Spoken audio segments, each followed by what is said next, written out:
والذين آمنوا أشد حبا لله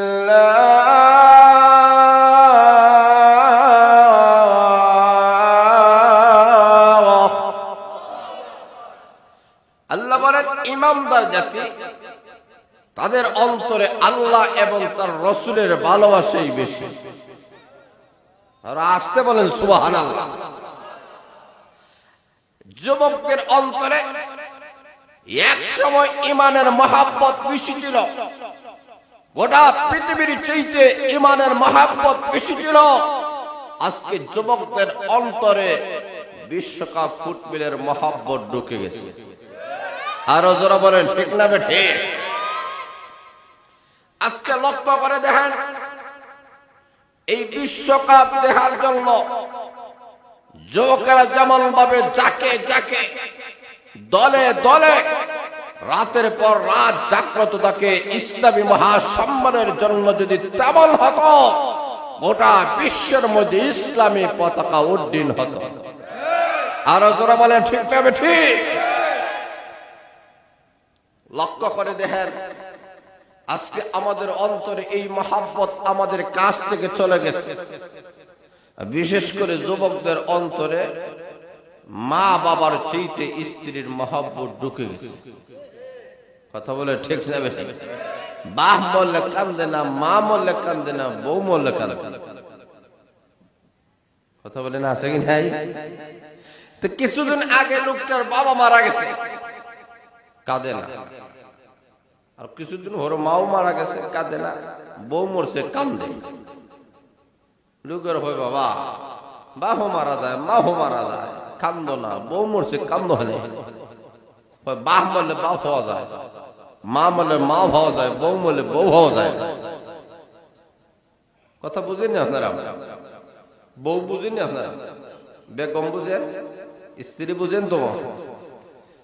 তো জিজ্ঞেস করা হলো কিভাবে? বলে আমার আব্বা যখন মারা গেছে, এলাকার সমস্ত মুরব্বীরা কয় বাবা কান্না লাভ নাই, তোমার বাবা আইসে একদিন গেছে একদিন আসা যাওয়াই দুনিয়ার নিয়ম, মনে করো আজ থেকে আমরাই তোমার বাবা। কইনি আপনাদের এলাকায়? কথা বুঝেন না আপনারা? সবাই বলেন কইনি? আরো জোরে বলা। আরো কিছু জুমর আমার মা মারা গেলে এলাকার সমস্ত মুরব্বী মহিলারা কয় বাবা কান্না লাভ নাই, তোমার মা আইসে একদিন গেছে একদিন আসা যাওয়াই দুনিয়ার নিয়ম, মনে করিও আজ থেকে আমরাই তোমার মা। এইরকম বলেনি? কথা বলেন বলেনি? আজকে আমার যুবতী বউ মারা গেছে, এলাকার যুবতী মহিলার কোনো অভাব নাই। হাটে বাটে বাজারে রাস্তায় ঘোরাফেরা করে যুবতী মহিলাদের কোনো অভাব নাই। একটা যুবতী মহিলা কইল না ভাই কাইন্দা লাভ নাই, আপনার বউ মরছে, মনে হলো আজ থেকে আমি আপনার বউ। কথা বলেন কইছিনি? বাহু হওয়া যায়, মাও হওয়া যায়, বউ হওয়া যায়। আর সত্যিকার অর্থে সাহাবায়ে কেরামের জিন্দেগি ছিল গোটা পৃথিবীর সবগুলো আমরা ছাড়তে দিয়েছি, স্ত্রী ছেলে সন্তান এটা হারা হতে রাজি আছি, কিন্তু ঈমান ছাড়তে কখনো রাজি নাই। আরো যারা বলেন ঠিক না ঠিক? তাদের ঈমানের পাওয়ার ছিল, তারা অনাহারে অর্ধাহারে কষ্ট করেছে। জালালউদ্দিন রুমি রাহমাতুল্লাহি বলেন, আমি মদিনা শরীফে গেলাম বিশ্বনবীর রওজা শরীফ জিয়ারত করার জন্য। তাকায় এদিকে এত সুন্দর একটা যুবক ছেলে, ঠকঠকে যুবক, চেহারায় বোঝা যায় কোন রাজা বাদশার কোন ছেলে হবে অথবা ধনীর কোন আদরের দুলাল হবে। কিন্তু আমি তাকায় দেখি ছেলেটা ময়লা ডাস্টবিন থেকে, ময়লা আবর্জনা থেকে খাবার তুলে খায়। আশ্চর্যান্বিত হয়ে প্রশ্ন তুলে ধরেছে, যুবক তোমার চেহারায় প্রবাল পুরি, তুমি কোন রাজা বাদশার কোন ছেলে হবে, যুবক ময়লা আবর্জনা থেকে কেন তুমি খাবার তুলে খাও? যুবকটা বলে, আল্লাহর ওলি গো, আসলে আমি কোন রাজা বাদশার কোন ছেলে নয়, ধনীর কোন আদরের দোলাল নয়, এই দেশে আমার বাড়ি নাই, এই দেশে আমার ঘর নাই, এই দেশে আমার কোনো আত্মীয় স্বজন নাই, আমি ভিন্ন দেশ থেকে এই দেশে এসেছি, কারণ আমার অন্তরে আল্লাহ নবী বিশ্ব নবী রাহমাতুল আলামিনের ভালোবাসাই বেশি। যুবক বলে, আগো আল্লাহর ওলি, এই দেশে আমার বাড়ি নাই, আমার ঘর নাই, আমার আত্মীয় স্বজন কেউ নাই, বিশ্ব নবীকে আমি ভালোবাসি, কারণ ইমানদারের অন্তরে আল্লাহ নবীর ভালোবাসা সবচেয়ে বেশি। আল্লাহ নবী বলেছেন, লা ইউমিনু আহাদুকুম হাত্তা আকুনা আহাব্বা ইলাইহি মিন ওয়ালিদিহি ওয়া ওয়ালাদিহি ওয়ান নাসি আজমাইন। আল্লাহ নবী বলেন, ততক্ষণ পর্যন্ত তোমরা পরিপূর্ণ ইমানদার হতে পারবে না যতক্ষণ পর্যন্ত তোমাদের মা বাবা, তোমাদের ছেলে মেয়ে, এমনকি তামাম পৃথিবীর সমস্ত মানুষের চাইতে আমি রসুলের ভালোবাসা বেশি না হবে। যারা বলেন ঠিক না বেঠিক? এখন শুনো ভাইরা, ওই যুবককে বলে, আল্লাহর ওলি গো, আল্লাহ নবীর ভালোবাসায় আমি এই জায়গার মধ্যে অবস্থান করতেছি, আল্লাহ নবীর মহাব্বতে যুবকটা ওই জায়গায় অবস্থান করতেছে। যুবক বলে, আল্লাহর ওলি গো, আমার সঙ্গে যে টাকা ছিল, পয়সা গুলা ছিল, সবগুলা খরচ হয়ে গেছে, অতিরিক্ত কোনো টাকা পয়সা আমার কাছে নাই, কিন্তু বিশ্ব নবী রাহমাতুল আলামিন রওজা মোবারক থেকে আমার চলে যেতে আমার মন চায় না। আল্লাহ নবী বিশ্ব নবী রাহমাতুল আলামিনের ভালোবাসায় আমি রয়ে গেলাম। এবার লক্ষ্য করে দেখেন, আল্লাহর ওলি জালালউদ্দিন রুমি রাহমাতুল্লাহ বলেন, ওরে যুবক, তাহলে তোমাকে একটা প্রশ্ন করব, কতদিন এই জায়গায় তুমি অবস্থান করবা? বলে, আমি তা বলতে পারবো না। আল্লাহর ওলি জালালউদ্দিন রুমি রাহমাতুল্লাহ বলেন, ওরে যুবক, যতদিন তুমি এই জায়গায় অবস্থান করবা, আমি তোমাকে দাওয়াত করলাম, আমার সঙ্গে তুমি খানা খাইবা। যুবক ডাক দেন, আল্লাহর ওলি গো, আপনার দাওয়াত আমি সাদরে গ্রহণ করে নিলাম, আমার কোনো আপত্তি নাই, আমার কোনো অসুবিধা নাই। ঠিকই দেখা যায় সময় মোতাবেক আল্লাহর ওলির সঙ্গে আসে যুবকটা খানা খায়। জোরে বলেন আল্লাহু আকবার। এখন শুনো ভাইরা, যেদিন জালালউদ্দিন রামি রাহমাতুল্লাহ চলে যাবেন বাড়ির দিকে, এবার ডাক দিয়ে বলেন, ওরে যুবক, আমি তো এই জায়গায় আমি আর থাকবো না, আমার সঙ্গে চলো রে যুবক, আমি এই জায়গা থেকে আবার দেশে আমি চলে যাব, আমার সঙ্গে চলো, তোমার কোনো টেনশন করা লাগবে না, তোমাকে ঘর দেওয়া হবে, বাড়ি দেওয়া হবে, টাকা পয়সা দেওয়া হবে, গাড়ি দেওয়া হবে, সুন্দরী রূপসী নারী দেখাইয়া তোমাকে বিবাহ করানো হবে, আমার সঙ্গে চলো রে যুবক। এবার যুবক বলে, আল্লাহর ওলি গো, আপনার দেশে যাওয়ার পরে সুন্দরী রূপসী নারী পাবো, বাড়ি পাবো, টাকা পয়সা পাবো, কিন্তু আপনি একটা প্রশ্নের জবাব দেন। সেই প্রশ্নটা হলো, আপনার দেশে যাওয়ার পরে আল্লাহর নবী বিশ্ব নবী রাহমাতুল আলামিনের রওজা মোবারক পাওয়া যাবে নি? পাওয়া যাইব? কথা বলেন, পাওয়া যাইব? আবার যুবক বলে, আবার আল্লাহর ওলি বিশ্ব নবী রাহমাতুল আলামিনের রওজা মুবারক যদি পাওয়া না যায়, আমি অনাকারে ওয়ারদাহারে একবারে দুইবার নাই, 1000 বার আমি মরতে রাজি আছি, কিন্তু একটা মুহূর্তের জন্য বিশ্ব নবীর রওজা মুবারক ছাড়তে রাজি না। কারণ যুবকদের অন্তরে আল্লাহর রসুলের ভালোবাসায় কম না বেশি? কথা বুঝলেন না আপনারা? কম না বেশি? আরো জোরে বলেন। আজকের মাহফিল থেকে যুবকদের কাছ থেকে একটা অঙ্গীকার নিতে চাই, যতক্ষণ পর্যন্ত আলোচনা চলবে আল্লাহ এবং তার রাসূলের ভালোবাসায়, কোরআনের ভালোবাসায়, মাদ্রাসার মহব্বতে শেষ অধিবেশন পর্যন্ত, আখিরি মুনাজাত পর্যন্ত কারা কারা থাকতে রাজি আছেন হাত তুলে দেখান।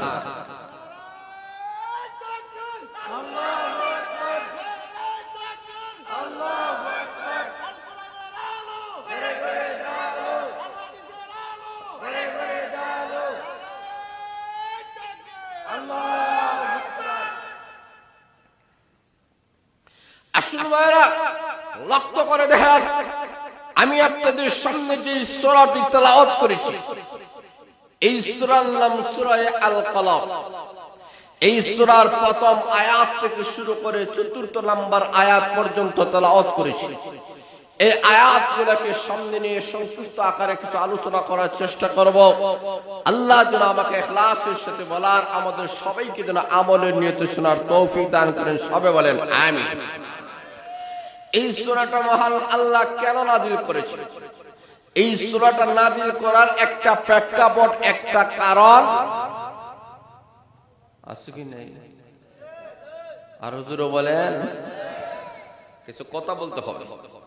একটা কারণ, আল্লাহ কেন এই সূরাটা নাযিল করেছেন, তার ঐতিহাসিক কারণ হলো, তার শানে নজুল হলো আপনার আমার নবী বিশ্ব নবী মুহাম্মদুর রাসূলুল্লাহ জোরে বলেন সাল্লাল্লাহু আলাইহি ওয়াসাল্লাম।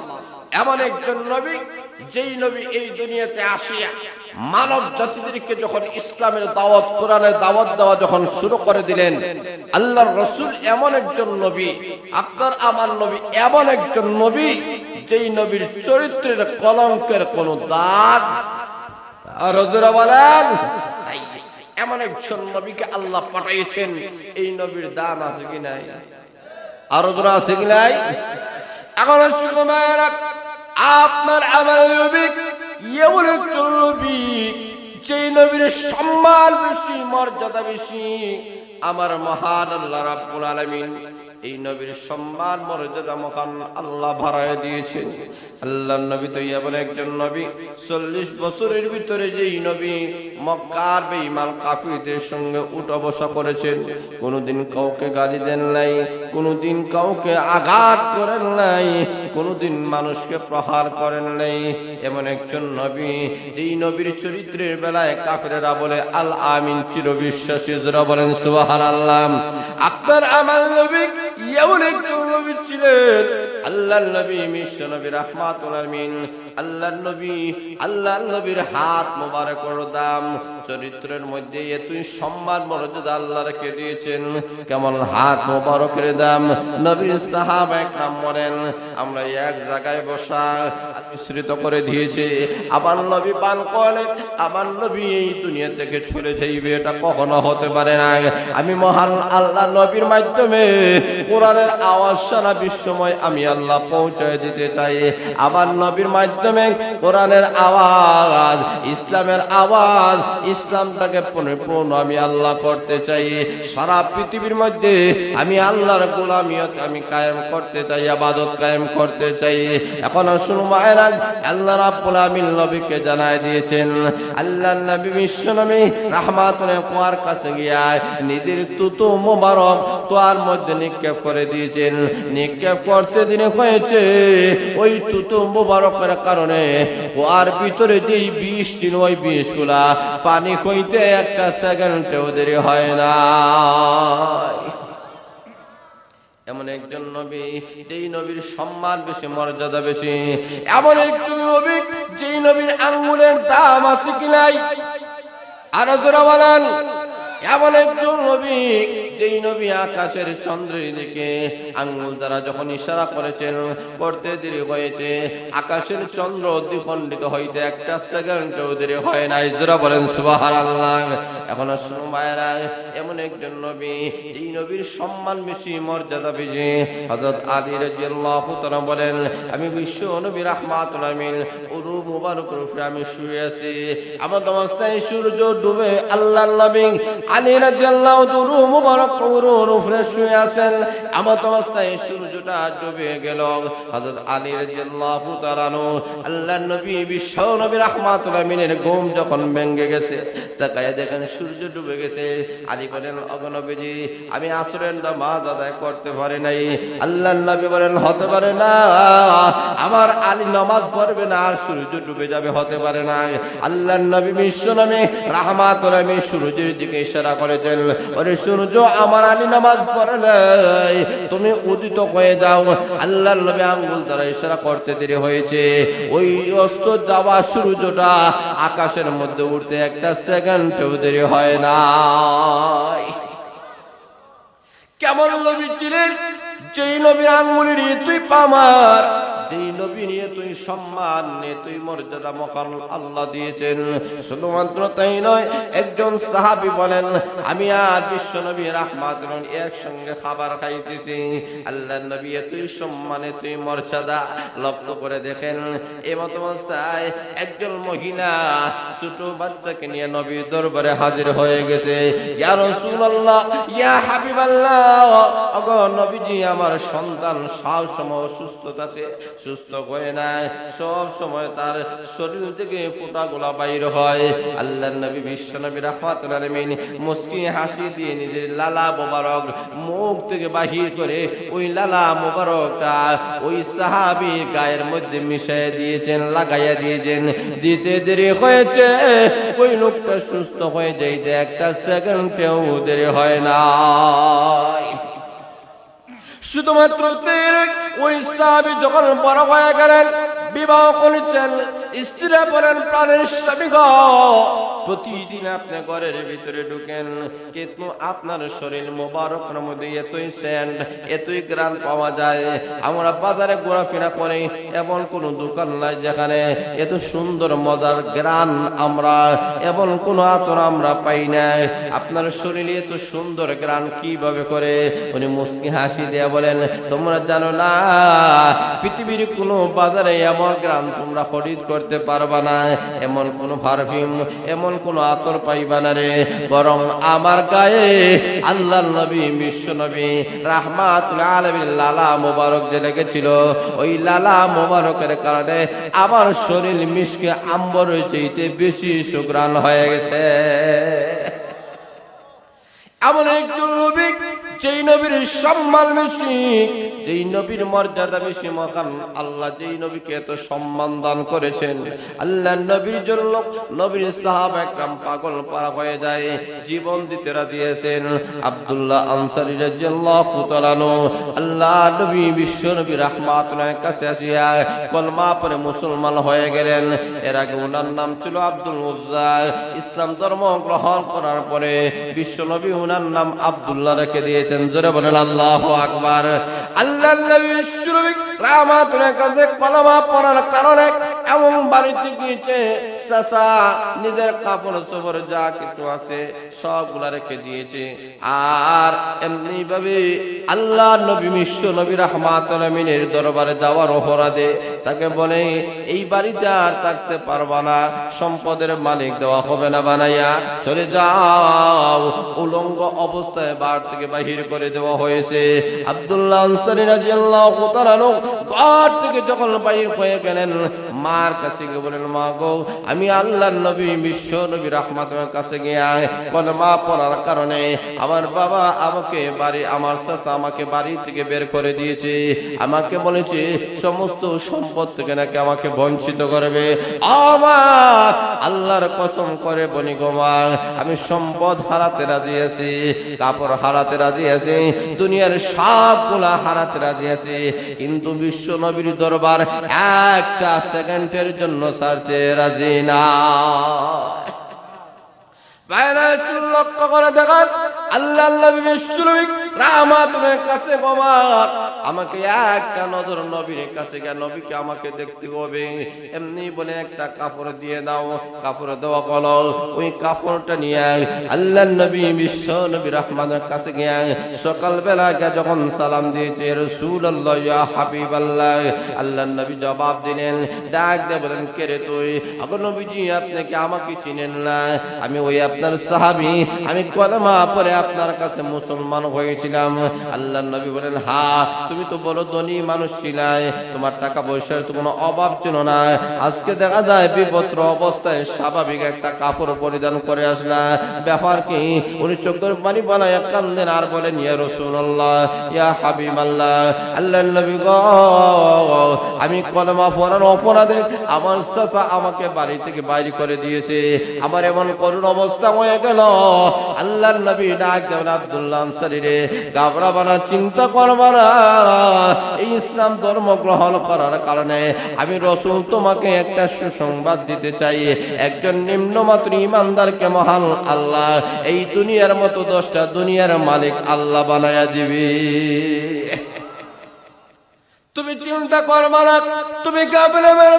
সাহাবীর অন্তর খুশি হয়ে গেল, আনন্দে আত্মহারা হয়ে গেলেন। এমন একজন নবী, যেই নবীকে মহান আল্লাহ আমাদের জন্য পাঠিয়েছেন, ওই নবী বেঈমান কাফিরদের সামনে আল্লাহ বলেন, আপনি নবীজি ওয়া আনজির আশিরাতাকাল আকরাবিন, আপনার নিকট আত্মীয় যারা তাদের কাছে কোরআনের আওয়াজ তুলে ধরুন, তাদেরকে জাহান্নামের ভয় দেখান। যারা বলেন ঠিক না বেঠে?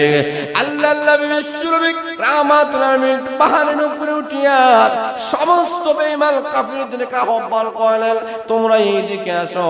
আবু লাহাব আবু জেহেল লাগাইয়া এমনি আল্লাহর নবীর আপন চাচা জানলাম আবু লাহাব পর্যন্ত শরীক হয়ে গেছে। আল্লাহর নবী পাহাড়ের উপরে উঠিয়া বলেন, ও বেঈমান কাফেরেরা, এই মুহূর্তে যে আমি নবী বলি, পাহাড়ের অপর দিক থেকে কোন শত্রু বাহিনীরা আসিয়া তোমাদের উপরে হামলা করবে, আমি নবীর কথাকে তোমরা বিশ্বাস করবা, মানবা? সমস্ত বেঈমান কাফেররা এক বাক্যে সারা দিল, জবাব দিল, আগে নবীজি আপনি জিন্দেগিতে কোনোদিন মিথ্যা কথা বলেন নাই, আজকে যদি আপনি বলেন আপনার কথা আমরা গ্রহণ করে নিব, কোনো প্রশ্ন নাই, কোনো আপত্তি নাই, আমরা অনায়াসে আমরা মেনে নিব, আমরা বিশ্বাস করে নিব। আল্লাহর নবী বিশ্বনবী রাহমাতুল ডাকে বলেন, ও দুনিয়ার মানুষরা, আমার গোষ্ঠীর মানুষেরা, তোমরা শুনে নাও, তোমরা যে এই মুহূর্তে কলমা না পড়ো রে, তাহলে অচিরেই তোমাদের সামনে জাহান্নাম ওত পেতে বসে আছে, জাহান্নামের আগুনে অবশ্যই তোমাদেরকে জ্বলতে হবে।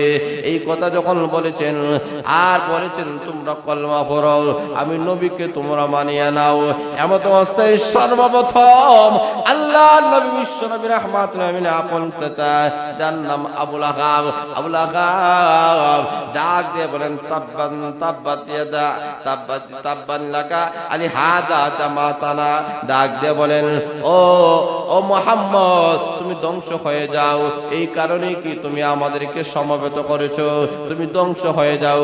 শুধুমাত্র মুখ দ্বারা বলে নাই, নিজের হাতের মধ্যে পাথর নিয়েছে, উদ্দেশ্য হলো আল্লাহর নবীর গায়ে আঘাত করবে, আল্লাহর নবীকে দুনিয়া থেকে তুলে দিবে। আল্লাহ ডাক দিয়ে বলেন, নবী গো কেউ আপনাকে ধ্বংস করতে পারবে না। যে হাত উঠেছে আল্লাহ নবীর গায়ে আঘাত করার জন্য, নবীকে পাথর নিক্ষেপ করার জন্য, আমার মহান আল্লাহ কুরআনের একটা কমপ্লিট সূরা নাযিল করে আবু লাহাবের বেলায় আল্লাহ জানায় দিয়েছেন, রে আবু লাহাব, তুমি যেই জবান দ্বারা বলেছো আমার নবী ধ্বংস হোক, তোমার যেই হাত দ্বারা পাথর তুলে আমার নবীকে হত্যা করতে চেয়েছিলে, আমি মহান আল্লাহ সূরা নাযিল করে জানায় দিলাম, তাব্বাত ইয়াদা আবি লাহাবি ওয়া তাব। আল্লাহ বলেন আবু লাহাব এবং তার উভয় হাত ধ্বংস হয়ে গিয়েছে। সুবহানাল্লাহ। সঙ্গে সঙ্গে দাঁত ভাঙা জবাব দিয়ে আল্লাহ কমপ্লিট একটা সূরা আল্লাহ নাযিল করে জানায় দিলেন যে আবু লাহাব এবং যে হাত তুলেছে রসুলকে পৃথিবীর মানচিত্র দিকে তুলে ধরার জন্য, আল্লাহ সঙ্গে সঙ্গে সেই হাতটাকে আল্লাহ বলেছেন সে ধ্বংস হোক, তার হাতও ধ্বংস হয়ে গিয়েছে। যারা বলেন ঠিক না ঠিক? এর মানে হলো অচিরেই সে ধ্বংস হবে, অচিরেই সে জাহান্নামের লাকড়ি হবে। যারা বলেন ঠিক না ঠিক? আল্লাহ রসুলকে গালি দিয়েছে। আল্লাহ রসুল সাল্লাল্লাহু আলাইহি ওয়াসাল্লামের মাধ্যমে এইভাবে কলেমার আওয়াজ, ইসলামের আওয়াজ মানুষের সামনে যখন তুলে ধরা হয়েছে, 40 বছর একদিন যখন অতিবাহিত হয়েছে, আল্লাহ রসুলের কাছে আল্লাহ কোরআন নাযিল করছে। সুবহানাল্লাহ। আরো জোরে বলেন সুবহানাল্লাহ। রসুলের কাছে আল্লাহ কি নাযিল করছে? জোরে বলে কি নাযিল করছে? কোরআন। আল্লাহু আকবার। ইকরা বিসমি রাব্বিকাল্লাযী খালাক। আল্লাহ সর্বপ্রথম এই সূরাটা আল্লাহ নাযিল করছে। আল্লাহ জিবরাইল পাঠায় দিয়েছে, যাও নবীর সাথে যাও, যা বলো ইকরা। নবীকে বলা হয় ইকরা, আপনি পড়ুন। আল্লাহ রাসূল বলেন মা আনা বিকারিন, আমি বনেওয়ালা নয়। আবার বলেন হরুন, বলেন না। এইভাবে তিনবার বলেছেন। চতুর্থ নম্বরে আল্লাহ বলেন ইকরা বিসমি রাব্বিকাল্লাযী খালাক। নবীজি আপনি পড়েন সেই রবের নামে যে রব আপনাকে সৃষ্টি করেছে। আমাদেরকে সৃষ্টি করেছেন কে? আরো আছে বলেন, আরো জোরে বলেন কে? আল্লাহ নবীকে যখন বলা হলো, আবার নবীজি আপনি সেই রবের নামে পড়ুন যে রব আপনাকে সৃষ্টি করেছেন। মুফাসসিরিনে ইকরাম বলেন এতক্ষণ পর্যন্ত আল্লাহর নবী পড়েন না। জিবরাইল বলেন আপনি পড়ুন, নবীজি পড়ে না। আবার বলেন আপনি পড়ুন, নবীজি পড়ে না। যখনই জিবরাইল বলেছেন ইকরা বিসমি রাব্বিকাল্লাযী খালাক, আপনি নবীজি সেই রবের নামে আপনি পড়ুন যে রব আপনাকে সৃষ্টি করেছেন, তখনই আল্লাহর নবী পড়া শুরু করেছেন। এই থেকে মুফাসসিরিনে ইকরাম বলেন যে লেখা পড়ার মধ্যে আল্লাহ এবং তার রাসূলের নাম আছে। যারা বলেন ঠিক না ঠিক? এটাই হলো আসল শিক্ষা, এটাই হলো আসল শিক্ষা, এটাই হলো মানুষত্বের শিক্ষা, এটাই হলো প্রকৃত মানুষ তৈরি করার শিক্ষা। যারা বলেন ঠিক না ঠিক? আল্লাহ বুঝাতে নবীকে, আপনি নবীজি যে লেখা পড়ার মধ্যে আল্লাহর আলোচনা আছে, এই লেখা পড়াই হলো প্রকৃত লেখাপড়া। এখন আসুন ভাইরা, আল্লাহর নাম, আল্লাহর পরিচয়, রসুলের নাম, রসুলের পরিচয়, জান্নাতের আলোচনা, জাহান্নামের আলোচনা, ফুলসিরাতের আলোচনা, পরকালের জবাবদিহিতা বইয়ের আলোচনা, যেই জায়গার মধ্যে শিক্ষা দেওয়া হয়, এই শিক্ষা প্রতিষ্ঠানগুলোর নাম হলো মাদ্রাসা। যারা বলেন ঠিক না ঠিক? এখন আল্লাহর নবী বিশ্বনবী রাহমাতুল্লাহ আলাইহির কাছে মহান আল্লাহ বলেন আপনি নবীজি আমি আল্লাহ তিনশোরা কোরআন আপনার কাছে নাযিল করলাম, ওই কোরআনটা মানুষের কাছে তুলে ধরুন। এখন আসুন ভাইরা, আল্লাহর নবী বিশ্বনবী রাহমাতুল আলামিন, আল্লাহর পয়গম্বর, মানুষের কাছে যখন ইসলামের দাওয়াত দেওয়া শুরু করেছেন, এতদিন পর্যন্ত বিশ্বনবী ভালো ছিলেন, এতদিন পর্যন্ত আল্লাহর নবী পাগল ছিলেন না, কাকিন ছিলেন না, জাদুকর ছিলেন না। যখন আল্লাহর নবী বিশ্বনবী রাহমাতুল আলামিন ইসলামের দাওয়াত, কোরআনের দাওয়াত দেওয়া শুরু করেছেন, তখন বেঈমান কাফেররা বলে বিশ্বনবী নাকি পাগল হয়ে গেছে।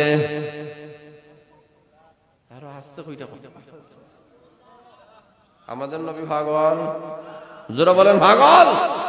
এখন আসুন ভাইরা, আলোচনা দীর্ঘ হবে না, অতি সংক্ষেপ করে তুলে ধরতে চাই। এখন আসুন ভাইরা, আল্লাহর নবী বিশ্বনবী রাহমাতুল্লাহ আলাইহিকে বেঈমান কাফেররা পাগল বলে যখন আখ্যায়িত করেছে, আমার মহান আল্লাহ রাব্বুল আলামিন বলেন ওগো নবীজি আপনি নবী কখনো পাগল হতে পারেন না। জোরে শুনে বলেন ঠিক না বেটে? আল্লাহ রাব্বুল আলামিন সঙ্গে সঙ্গে আমার তেলাওয়াতকৃত সূরা, আমার তেলাওয়াতকৃত আয়াত কোরআন নাযিল করে আল্লাহ জানায় দিলেন আগে নবীজি বেঈমান কাফেররা আপনাকে পাগল বলে, আমি আল্লাহ জানাইয়া দিলাম আপনি বিশ্ব নবী কখনো পাগল নন। আল্লাহ জানায়, আল্লাহ বলে মা আনতা বিনি'মাতি রাব্বিকা বিমাজনুন।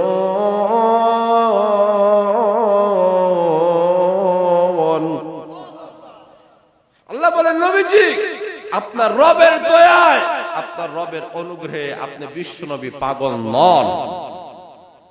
জোরে বলেন আল্লাহু আকবার। আর আল্লাহু আকবার। আল্লাহ এই আয়াতটা শুধু নাযিল করলেন, আপনি পাগল না, কিন্তু আল্লাহ এই আয়াতগুলো নাযিল করার আগে তিনটা জিনিসের কসম খাইছে। কয়টা বলবো? আর জোরে বলেন। এখন মহান আল্লাহ রাব্বুল আলামিন তিনটি জিনিসের কসম খাইছেন। এক নম্বরে আমার মহান আল্লাহ রাব্বুল আলামিন নুনের কসম খাইছেন। দুই নম্বর হলো ওয়াল কলম, নবী গো আমি আল্লাহ কলমের কসম খাইলাম। তিন নম্বর হলো ওয়া মা ইয়াসতুরুন,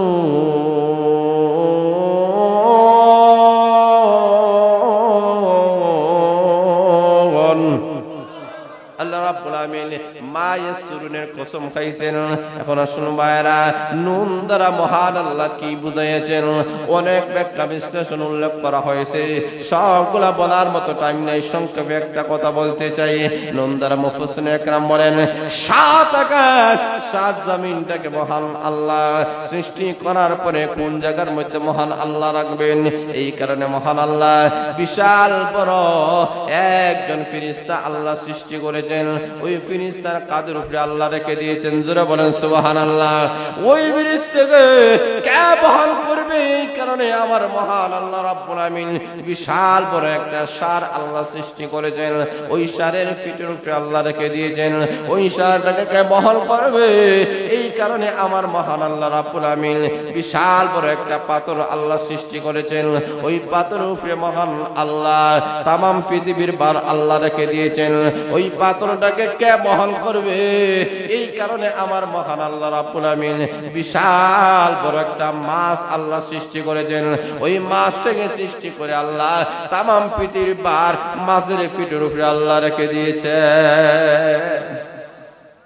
আল্লাহ বলেন নবী গো আমি আল্লাহ নুনের কসম খাইলাম, মানে হলো ওই মাছের কসম খাইলাম। দুই নম্বরে আসল মহান আল্লাহ বলেন ওয়াল কলম, কলমের কসম খাইলাম।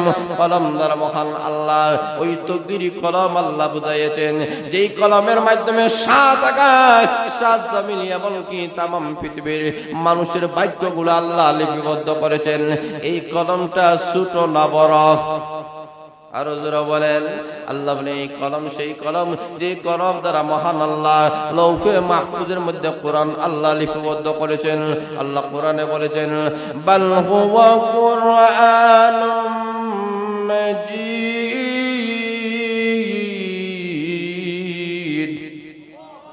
ফি লাওহিম মাহফুজ।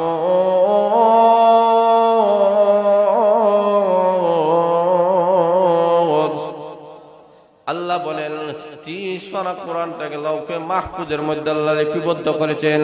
আল্লাহ রাব্বুল আলামিন বলেন ওই কলমের কসম, দুনিয়ার মানুষেরা লৌহে মাহফুজ থেকে আমি মহান আল্লাহ একসাথে প্রথম আকাশের মধ্যে আমি আল্লাহ কোরআন নাযিল করেছি। প্রথম আকাশ থেকে আল্লাহ নবীর কাছে 23 বছরে আল্লাহ 30 পারা কোরআন নাযিল করেছেন। দুনিয়ার মানুষেরা লৌহে মাহফুজ থেকে বিশ্ব নবীর কাছে এসেছে। এইভাবে নবীর কাছে কোরআন আস্তে আস্তে এই সারাগাঁও ফালাগাঁও দারুল উলুম মাদ্রাসা পর্যন্ত আল্লাহর কালাম এসে পৌঁছেছে। আর আসতে বলেন সুবহানাল্লাহ। আল্লাহ বলেন নবী গো ওই কলমের কসম খাইলাম।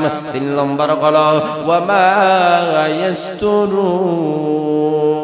ইয়াসতুরুন, আল্লাহ বলেন নবী গো মা ইয়াসতুরুনের কসম খাইলাম। এর মানে হলো যা লেখা হয়েছে ওই লিখিত জিনিসের কসম খাইলাম, অথবা যে ফেরেশতা লিখতেছেন